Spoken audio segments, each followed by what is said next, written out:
Hello viewers, myself R.P. Srivastava with a new topic in economics. The topic is the Ricardian or classical theory of income distribution.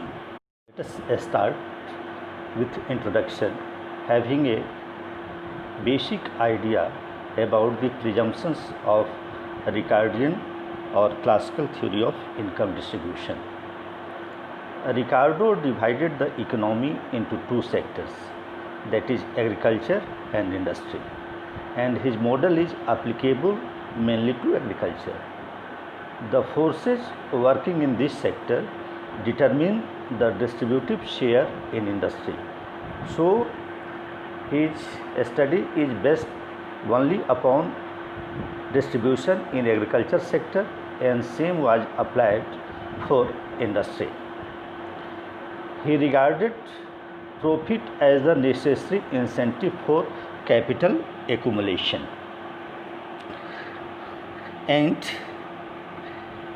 he also assumed the operation of the law of diminishing returns in agriculture, and he also assumed that Malthusian law of population will operate.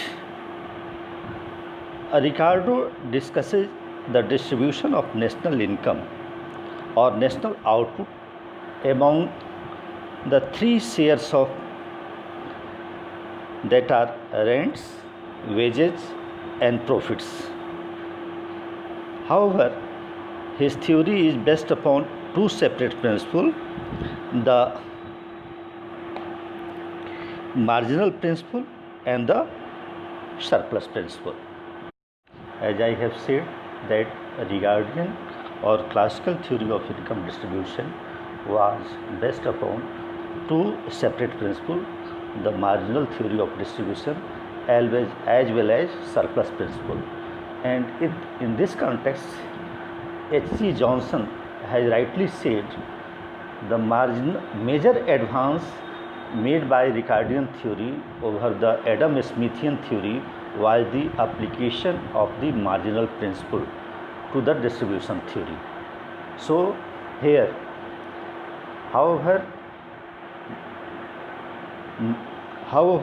Ricardo was one of the pillars of Ricardian economics, classical economics, and of the same category as well as of Adam Smith, but he separates here himself from Adam Smith by using the marginal principle to the distribution theory. Ricardo discusses the distribution of national output among the three shares of that are rents, wages, and profits. His theory is based upon two separate principles that I have already said: marginal principle and the surplus principle. The first explains the share of rent in the national output, and the second explains the remaining share between wages and profit. Discuss explanation of the model of distribution. The basis of the model is that any time there is a given stock of wheat available to feed the workers, that is called wage fund by Ricardo. It is to be noted that capital is in the form of wage fund, again in the form of corn, for supporting labor during the production period. So Ricardo considers the form of national output in terms of corn. Thus, capital enters the production process only indirectly. In the short run, the actual wage rate is the fund divided by the number of workers, and may be greater or less than subsistence. So here Ricardo talk about actual wage that is decided by the available wage fund, and that is also measured in terms of corn. So what is the actual age and what is the subsistence age will be discussed in later on. For discussing the theory onward, explanation of the distribution model through diagram, please take care or have a view of the previous slide where graph or diagram, two diagrams termed as figure A and figure B is given, and having this graph in mind, we are in position to discuss the Ricardian theory of income distribution properly. So let us explain the graph and have the study of explanatory study of the distribution of classical or Ricardian theory of income distribution or the model involved with it.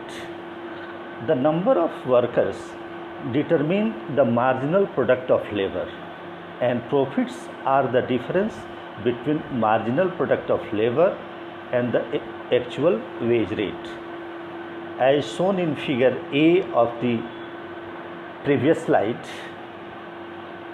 the wage fund curve is a rectangular hyperbola as shown in the graph. In the long term, however, breeds to the level of subsistence, and the given wage fund in conjunction with subsistence wage determines the number of workers, the marginal product of labor and profit as shown in figure B. OA is the average output of food per worker, and OD is the marginal product of labor, includes profit on the wage fund as shown in graph. OW and OWS are actual and subsistence wage rate respectively, as graph illustrates. OW is equal to real wage and WD is equal to profit per worker. DA represents rent per annum as shown in the graph. Having a view of figure B, we see that total output is equal to OA, B and L, and that is equal to average product of labor multiplied by the total number of labor, and that is equal to ABCD, and that is the rent portion of total output. And OWSENL, that is the total wage, and DCEWS is total profit. So total output is equal to average product of labor multiplied by number of laborers, is divided into three parts, that is ABCD portion of the figure B plus OWSENL, that is the total wage part that's shown in figure B, and DCEWS is the profit part, total profit part, as the figure D shows. So total output is divided in between wages, profits and rent. Here profits are the surplus of total product over wages and rents, and the level of employment is not determined by wage rate and marginal productivity curve of the labor, but the availability of capital stock, that is wage fund, decides the level of employment.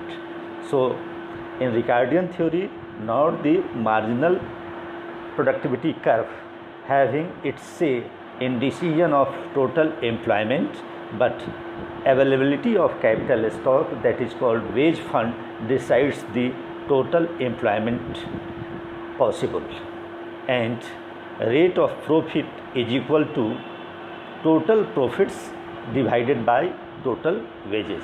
Here investment being the wage fund or capital stock. So investment is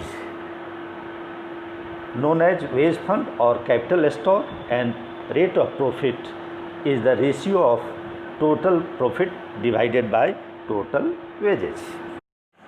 Conclusively, we can say that agriculture being the foundation of the economy, economic growth in agriculture induced by capital accumulation affects the relative shares of rents, wages and profits in the economy in general and agriculture in particular. Increase in demand for labor will cause the wage rate to rise above the subsistence level, and that encourage the now comparatively well-off workers to marry and breed and thus increase population. So having more wages induced the worker to go for marriage and increase that ultimately increase the available labor force. This will lead to an increase in demand for food but will bring down the wage rate to the minimum subsistence level. According to Ricardo, money rate of profit in manufacturing industry depends upon the corn rate of profit in agriculture. So here Ricardo does not go to have separate study about the distribution of income in industry. He said that a fall in the corn rate of profit in agriculture will bring about a fall in the money rate of profit in this sector as well, that is industrial sector as well. A rise in the price of agricultural output will lead to an increase in the money cost of subsistence level in industry, which will have to pay higher wages to their workers. Unlike agricultural output, industrial output is not corn. The price of industrial goods might not have changed. Moreover, when the profit rate in agriculture has fallen, it must fall in industry as well. Otherwise, capital will move out of the agriculture and into industry. In that way, Ricardo tries to explain the theory of income distribution, however, mainly focused on the distribution in agriculture sector, but take it also as a basis to decide the theory of income distribution in industrial sector as well. Now let us evaluate or critically evaluate the classical or Ricardian theory of income distribution. The main point in this regard are: first, in the absence of technological progress, it presents a gloomy picture of the economy. Secondly, increase in the share of rentiers, persistence of wage around subsistence level, and declining rate of profit, as Ricardo says.